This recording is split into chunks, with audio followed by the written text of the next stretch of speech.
here at Chris Mannix. Nothing says Friday night like NBA Summer League. Yeah. Woo! Tonight, it's the much-anticipated debut of Zion Williamson. Pelicans' #1 overall pick will be going up against former Duke teammate and now Knicks savior R.J. Barrett.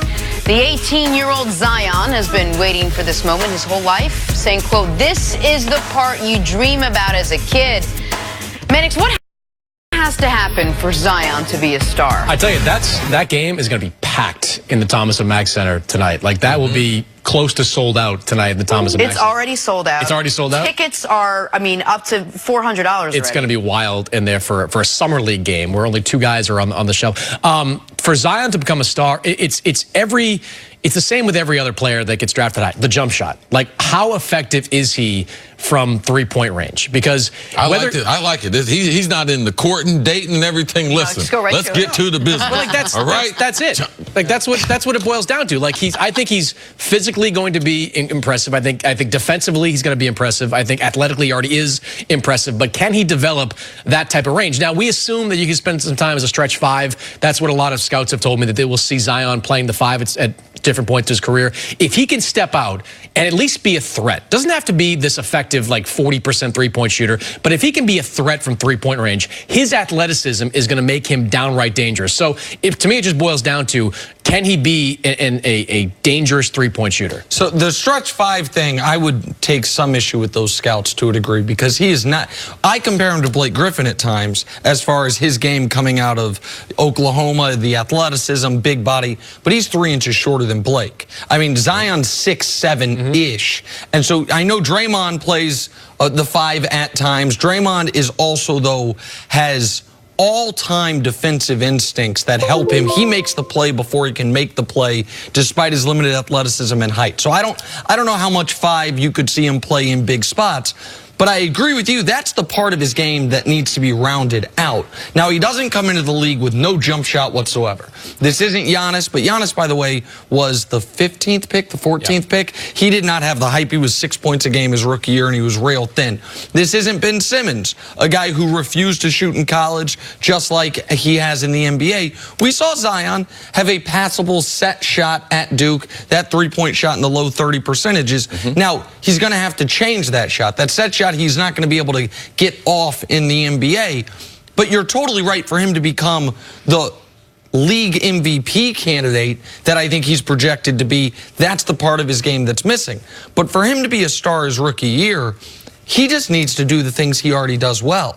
And he just needs to be put in a position to do those things. Get out in transition, help side defense, offensive rebound, and go bang on people like that. He will come into the league as one of the 5 best athletes in the NBA immediately. That I truly believe. And I think he can average 18-plus points a game without the jump shot.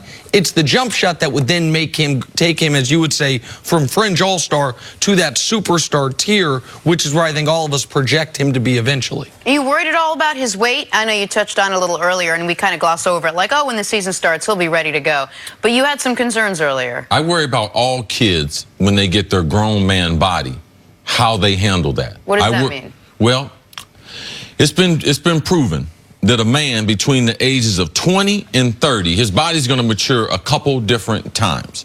And in doing that, does he have the discipline? Because, yeah, I know he can play with that weight now.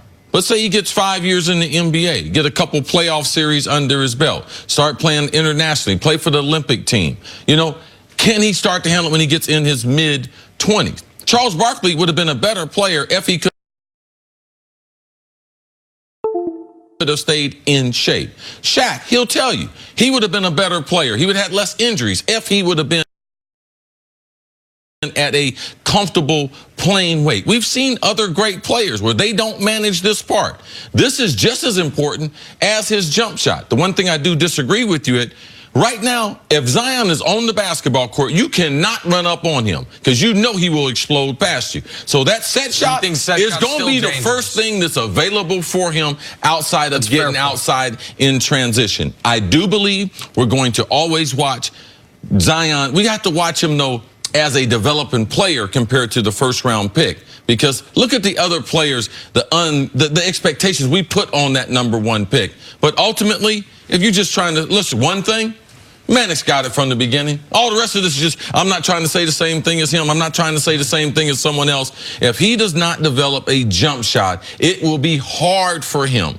Nick Saban talks about the different levels of development, and a lot of people get satisfied with being good. But if you want to be elite, if you want to be special, it takes special types of discipline to be able to get there. Yeah, and physically, I'm more interested in what he looks like between his first and second years. That's usually in the NBA when guys just reshape their bodies entirely. When they go through an entire season, they work with strength coaches, and those strength coaches identify what needs to change, and they come back in that second training camp. Yeah, they typically don't have enough time between the NBA combine, the draft, going to summer league, and then the season's getting ready. It's September, training camp rolls around, you can't do it. What benefits Zion and his potential to become a star is that a lot of guys that land in this #1 spot wind up in dysfunctional franchises in different organizations. He is stepping in to one of the more functional bad franchises that you're going to find. The Pelicans are completely different than what they were in the last couple of years. David Griffin has reshaped that team, and he signed guys that should benefit Zion. I mean, you bring in like a J.J. Redick type that'll teach not only professionalism in the locker room, but be a shooter on the outside. You have Alvin Gentry, who is a disciple of the Mike D'Antoni offense, who's going to play up and down and play to the strengths of Zion Williamson. I think his growth and his ability to become that superstar is going to be accelerated greatly by the fact that he's with that team and with the structure that it provides. 2 quick points. One on that. Chris said, you said it before the show, and I was trying to think since then, does he walk into the best position a #1 overall pick has walked into since Duncan with the Spurs?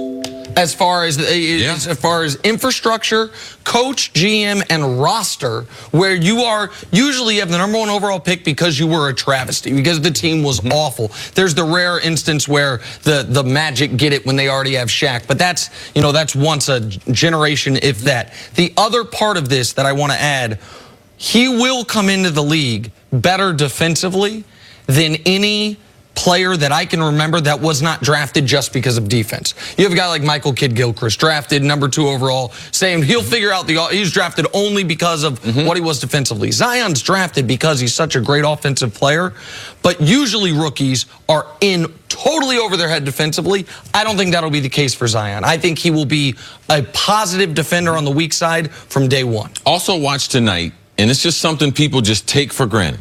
Watch the energy Zion plays with. Every game I've ever watched him play, high school, being college, anything, he always plays with a high level of intensity. Going after rebounds, trying to block shots, out in the fast break. That's one of those special qualities that I believe we see first time tonight, and it continues throughout a great NBA career. Quickly, to your point about the defensive aspect, offensively, he's going to benefit from Alvin Gentry. Defensively, the Pelicans have an assistant, Darren Ermer, is one of the best defensive assistants in basketball. He is going to bring out, I think, a lot of the pluses in Zion defensively.